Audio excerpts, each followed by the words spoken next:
राजकीयाचं खापर फोडताना पाहायला मिळत आहे. प्रशासनाला सर्वस्वी प्रशासन जबाबदार आहे असं म्हणतात. मला वाटतं आता काल आपण पाहिलं असेल, काल परवाकडे पहिल्याच पावसात मुंबईचे जे हाल झालेले आहेत, तसं पाहायला गेलं तर भाजपला तर नवीन एक टार्गेट मिळालं, प्रशासन प्रशासन प्रशासन. मॅन्युअल मध्ये देखील महापौरच्या समोर जी व्यक्ती पडली त्याच्यावर चौकशी, कोणी काही झालं तर प्रशासन, पहिलं नेहरू, मग ठाकरे, मग प्रशासन, असे 3 टार्गेट आता भाजपला मिळाले. पण महत्वाची गोष्ट हीच आहे की अनेक ठिकाणी आपण पाहतोय गेले 4 वर्ष या महाराष्ट्रात सगळ्याच शहरांमध्ये नगरविकास मंत्री जे आहेत ते स्वतः मिंदे आहेत, ते कुठे दिसेनासे आहेत. अधिवेशनात कधी उत्तर द्यायची नाहीत, आमदारांच्या प्रश्नांना उत्तर द्यायची नाहीत, जनतेला उत्तर द्यायची नाहीत, पैसे खात राहायचे, हे फक्त मिंदेंनी चालवलेलं आहे.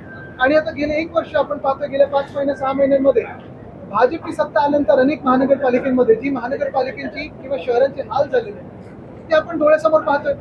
तसंच एक उदाहरण द्यायचं म्हणजे जर आपण पाहिलं तर पावसापूर्वी तयारी तर काहीच नव्हती, उष्णता वाढत चाललेली, दुष्काळ वाढत चाललेला. आम्ही 2021 साली जो डिसॅलिनेशनचा प्रकल्प सुरू केला होता, आतापर्यंत पूर्ण झाला असता तर पुण्यासारख्या शहरामध्ये, मुंबईसारख्या शहरामध्ये पाण्याचे कट्स लागू झाले नसते. पण ह्याच भाजपाने, ह्याच मिंदेनी तो प्रकल्प पुढे ढकलला आणि आपण या राज्याचे हाल पाहिले. परत पाऊस आला तर आम्हाला वाटलं होतं पावसाची तरी तयारी राहील, पण ज्या अंधेरीमध्ये गेले 10 वर्ष, आता जवळपास 12 वर्ष भाजपाचेच आमदार आहेत, भाजपा प्रणितच खासदार आहेत, नगरसेवक भाजपचे आहेत, अंधेरी सगळे पहिल्या रिमझिम पावसात पण तुंबायला लागले. जे आम्ही 2021-22 साली करून दाखवलं, गांधी मार्केट असेल, हिंदमाता परिसर असेल, मिलन सप्पे असेल, हे फ्लड फ्री, पूरमुक्त करून दाखवलं. तर मग भाजप आता गेले 4 वर्ष स्वतःच्या हातात एक तर प्रशासन आणि सत्ता असताना देखील हे का नाही करू शकत? चाटम सगळीकडे बोलतात, शिवे घालतात, शिवीगाळ करतात, वाटेल ते मनातील ते बोलतात, पण कामावर लक्ष का नाहीये? महापौरांना बांगलादेशबद्दल जास्ती पडलेली आहे, पण कामावर लक्ष नाहीये. मुंबईत एका रात्री जवळपास 100-150 झाडं पडणं असेल, कोणी इलेक्ट्रिक्युशननी मरते, कोणी स्लॅब पडून मरते. आणि हे सगळं झाल्यानंतर आपण पाहतोय की अमित चाटम या पायऱ्यांवर हसतायत की काल काय झाडांवर होतं, आज मॅनग्रोव्हवर, आज मॅन्युअलवर आहे.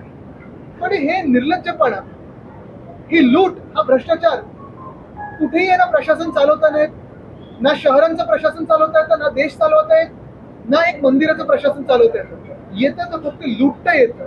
आणि काल दुर्दैवी हे एका बाजूला हे सगळं चालू असताना दुसऱ्या बाजूला हनुमानांचा अपमान, हिंदूंचा अपमान म्हणून भाजपचे जे अध्यक्ष आहेत नितीन नवीन यांच्या समोर हनुमानांना नाचवतायत. ह्याच्यापेक्षा मला वाटतं दुर्दैवी आपल्या देशात अजून काही नसू शकतं. हे काल दिसले दोष. थाटामाटात केलं गेलं, कोटी रुपये खर्च केले गेले, त्याच मिसिंग लिंकचा एक भाग कोसळला आणि जवळपास 17 तासासाठी ट्रेनिंग होतं. बरोबर आहे, कारण एकच आहे, आपण पाहिलं असेल, ही मिसिंग लिंक खरं तर 2015 साली चालू झाली होती. मिंदेंनी त्यावेळी मला नेलं होतं आणि मोकलवार आमच्या सोबत होते, तेव्हा आम्ही जाऊन पाणी करून आलो. आता सुरू होते होते होते करत त्यांनी जेव्हा सुरू केली असेल, पण हीच मिसिंग लिंक जवळपास 4 वर्षांहूनही अधिक डिले झालेली आहे. हजारो कोटींनी ह्याचं एस्केलेशन झालेलं आहे. 7,000 कोटी 7,500 कोटीवरचं कॉन्ट्रॅक्ट केलं होतं. आणि हे सगळं झाल्यानंतर इन्फ्रामॅन मीच आहे म्हणून सीएम आणि डीसीएम मध्ये जो सतत वाद चालू असतो ते प्रूव्ह करायला, ते तुम्हाला दाखवायला, कोणी जी वॅगन मर्सिडीज चालवत आहे, कोणी दुसरं काय चालवत आहे. आणि उद्घाटन केल्यानंतर आम्ही 15 जूनला जेव्हा मुंबई पुन्हा केलं त्यानंतरच सांगितलं होतं मी की 50 फूट देखील सपाट नाही, वरती गलती आहे. त्यानंतर पुढच्या आठवड्यात खड्डे पडले आणि काल दरड तर कोसळलीच, मला वाटतं ते कमान पण कोसळली आहे तिथे. भयानक प्रकार, म्हणजे राज्यात किती भ्रष्टाचार सुरू आहे तसं बघा. समृद्धीवर खड्डे आहेत, इथे खड्डे आहेत. तो गोरेगावचा पूल, मृणालताई गोरे फ्लायओव्हर, तो देखील उद्घाटन केल्या 4 तासामध्ये एका स्कूटरचं स्टँड त्याच्यात खचला. एवढं भयानक काम हे भाजप करतं आणि असाच भ्रष्टाचार यांनी राम मंदिरात केलेला आहे. पंतप्रधान आर्थिक सल्लागार समितीनं हे पूर्ण केलं तर 4 पण अधिक पाऊस पडला, त्यामुळे हे सगळं प्रकरण. आता काल वातावरणाबद्दल बोलायला लागले. मी गेले 10 वर्ष बोलतो त्याच्यावर, काल बोलायला लागले मुख्यमंत्री. पंतप्रधान आर्थिक सल्लागार समितीनं शिफारस केली की महागाईमुळे लाडक्या बहीण योजनेचे पैसे वाढवले पाहिजे. आम्ही पहिल्यापासून बोलतोय, भाजपचे देखील वचननाम्यात आहे. पण 1,500 वाढवले नाही वाढवले, त्याच्यावर पैसे त्यांनी मतं कमवली. तसंच देशभरात त्यांनी सांगितलं की आम्ही वाढवून देऊ, पण 85 लाख महिलांना याच्यातून कमी केलं.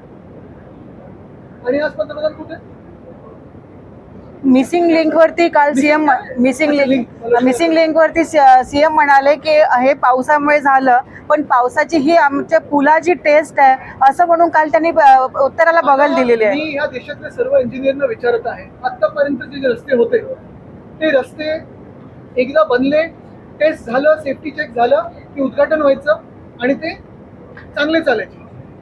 मुख्यमंत्री महोदयांकडे काय अशी योजना आहे की त्यांनी गडकरी साहेबांचं इथेनॉल E20 E35 याच्यात टाकलेलं आहे रस्त्यांमध्ये, की पहिल्या पावसानंतर आता चाचपणी होते, परत रस्त्याची सेफ्टी चेक होतात आणि त्याच्यानंतर परत रस्त्यात खड्डे पडतात, मग त्यानंतर रस्ते चांगले होतात.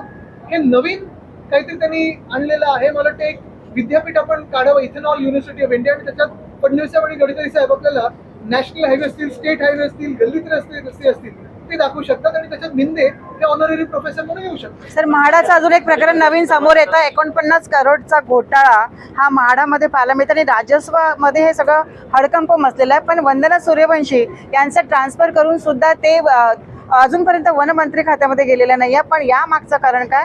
त्यांनी बावनकुळेंनी सुद्धा लिहून दिलंय की यांचं ट्रान्सफर झालेलं आहे. या व्यक्तीची ट्रान्सफर अनेकदा झालेली आहे पण तिथेच राहिलेली आहे. त्यांचं खास कारण आपण मिंदेनं विचारू शकतो. सॉरी, तुमच्याकडे 2800 कोटीचे TDR होते ना, ठाणे महानगरपालिका TDR त्यांचे वन विभागाची जमीन होती. वन विभाग म्हणजे मंत्री गणेश नाईक अजूनही सर्वोच्च न्यायालयात मागण्यासाठी ते गेले, तर 2800 कोटी ठाणेकरांचे आता मला वाटतं गणेश नाईक सर तिथे काय निकाल देतील, कारण ते मध्ये त्यांनी एक आंदोलन, तिथे एक मोहीम छेडली होती भटक्या आमदारांना पकडण्याची वगैरे. तर आता जे म्हणजे हे जे आपण बोलतो ना, हे काय म्हणतात, इकडून तिकडे पळत असतात. हे महत्वाची गोष्ट म्हणजे गणेश नाईक साहेबांच्या खात्यावर मिंदे किती हस्तक्षेप करत आहे. जी मिंदे आधी लढायचे, माझ्या खात्यात हस्तक्षेप होतो, आता आपल्याला कळेल. सर, ज्या प्रकारे शिवसेनेने राम मंदिराला ठिकाणी सुविधा गेल्याचं तुम्ही म्हणताय, पण जेव्हा आम्ही खजिनदार जे गोविंद देव महाराज त्यांना विचारलं असतात, त्यांच्याशी प्रतिक्रिया आहे की तुम्ही कोणाला वीज दिली? जर काल जवळपास सगळे जे चोरीचे जे गेलेले जे सामान त्यांनी टाकून दिलं होतं, तुम्ही मंदिर आपण पाहिलं असेल काल ते कोण दोन लोक, अनिल मिश्रा आणि संपत राय, हे दोघांची जेव्हा काल राजीनामे घेतले गेले, पहिली गोष्ट म्हणजे त्यांची राजीनामे घेतले गेले म्हणजे एक तिथे एस्टॅब्लिश झालेलं आहे की त्या सगळ्या ह्याच्यात अनियमितता झालेली आहे, घोटाळा झालेला आहे. नाहीतर काय उगाच असंच दुसरं कोणतरी बसवायचंय म्हणून आम्ही राजीनामे घेतो असं नाही झालेलं आहे. देशातल्या हिंदूंनी, करोडो हिंदूंनी जेव्हा प्रश्न विचारले तर चंपत राय आणि अनिल मिश्रांना राजीनामा द्यावा लागला. पण त्यांच्या बदली कोण आणले? दुसरे जे एक आहेत, दुसरे घोटाळ्यात पकडले गेले होते त्यांना आणलेलं आहे. तिसरी गोष्ट म्हणजे चंपत राय असतील की अनिल मिश्रा असतील की संपूर्ण ट्रस्ट जी आहे त्याला बसवलं कोणी होतं? तर प्रधानमंत्री महोदयांनी बसवलं होतं, भाजपच्या केंद्र सरकारने बसवलं होतं. आज देशातल्या लाखो करोडो हिंदू जेव्हा जागृत झालेला आहे आणि विचारत आहे की ज्या राम मंदिरासाठी तुम्ही आम्हाला आंदोलनं करायला लावली, तुम्ही मोर्चे काढायला लावले, तुम्ही रथयात्रा काढली, तुम्ही निवडणुका जिंकल्यात, आमच्याकडून मतं घेतलीत, आम्हाला फसवलं भाजप म्हणून, त्याच राम मंदिरात तुम्ही घोटाळा करता निर्लज्जपणे, तेव्हा तुम्ही उत्तर द्यायला कुठेही पुढे नाही येत. जे सगळे हिंदुत्ववादी म्हणून गेले होते ना, आमच्याकडून पळून आमदार पळकट इथून गेले होते की आम्ही आता हिंदुत्व सोडलं म्हणून आता हिंदुत्व पकडायला चाललोय, तिथे हिंदुत्व पकडायला चाललोय.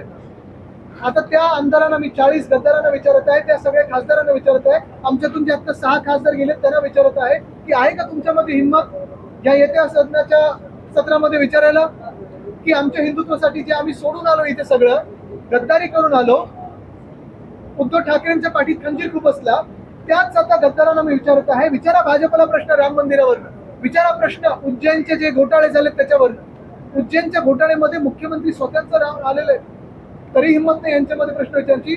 मिंदे कुठे गप्प बसलेत? जे आम्हाला शिकवत असतात बाळासाहेबांचं हिंदुत्व विसरलेलं आहे तुमच्यामध्ये हिंमत विचारण्यासाठी हे प्रश्न? आम्ही जे डोनेशन दिलं होतं तिथे अयोध्येला तुमच्या समोर सगळ्यांसमोर दिलं होतं. आता हेच ट्रस्टी बाकीच्या पण लोकांना विचारणार आहे तुम्ही दिले कुठे होते पैसे? आपने देखा होगा पिछले 2 दिनों में जो बरसात हुई है, पूरा का पूरा टारगेट भाजपा ने प्रशासन को किया है. कभी नेहरू को ब्लेम करते हैं, कभी ठाकरे को ब्लेम करते हैं, कभी प्रशासन को ब्लेम करते हैं, लेकिन जिम्मेदारी स्वीकारते नहीं करते. जो फेलियर है ये भाजपा का है. पिछले 4 साल से सारे शहर के प्रशासन ये भाजपा के हाथों में है, मिंदे के हाथों में है. नगर विकास खाता उनके पास है, मुख्यमंत्री खुद के है, और आज उनमें हिम्मत नहीं है कोई जिम्मेदारी स्वीकारने की. बात यही है, अंधेरी जैसे सब्जे में पहली बरसात में अगर पानी भरता है, पिछले 12 साल में वहाँ के सांसद भाजपा के हैं, विधायक भाजपा के हैं, नगर निगम में कॉर्पोरेटर भाजपा के हैं। अगर ये बात है तो फिर क्यों दूसरों पे आप गाली गलौज करते हो, क्यों दूसरों पे जिम्मेदारी डालते हो, क्यों स्वीकार नहीं करते कि ये खुद की जवाबदारी थी। जैसे हमने हिंद माता हो, गांधी मार्केट हो या मिलन सब हो, फ्लड फ्री करके दिखाया मैंने, 2 साल में कर दिखाया था। 4 साल इनके हाथों में सारे सरकारी यंत्रणा है, क्यों नहीं कर पाए? मिसिंग लिंक की भी यही बात है, पैसा तो खाने के लिए आगे रहते हो आप, जिम्मेदारी क्यों नहीं स्वीकार सकते हो? बारिश गिरने के बाद आजकल हम देख रहे हैं कि कई सड़कों पर अगर फ्लाईओवर से ऑटो से बहुत बढ़ेगा, बीएमसी हमेशा करोड़ों रुपए खर्च करती है, आपके समय भी वही स्थिति थी। क्या लगता है कि सिर्फ ये पैसे खड्डों में ही जाने वाले इस बार भी? मैंने पहले भी कहा है कि हमारे समय का जो सारे, अगर आप डिवीजन ऑफ वर्क देखें तो नेशनल हाईवे का भी वेस्टर्न एक्सप्रेस हाईवे था, ईस्टर्न एक्सप्रेस हाईवे था, ईस्टर्न फ्रीवे था, पीडब्ल्यूडी के रास्ते थे, एमएसआरडी के रास्ते थे, लेकिन अभी तो ट्रिपल इंजन की सरकार है, ऊपर से नीचे तक भाजपा है, तो फिर क्यों नहीं काम कर पाते?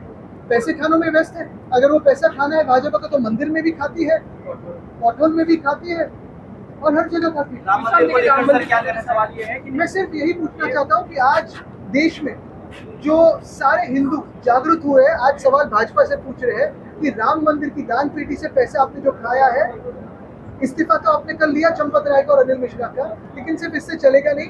सुप्रीम कोर्ट मॉनिटर्ड या एक सुप्रीम कोर्ट जज मॉनिटर्ड, हमें फ्री एंड फेयर इन्वेस्टिगेशन चाहिए और सिर्फ इस्तीफों से होगा नहीं, हमें कार्रवाई चाहिए, हमें पनिशमेंट जिन्होंने इस मंदिर को लूटा है उनको देना जरूरी है। क्या इसकी बात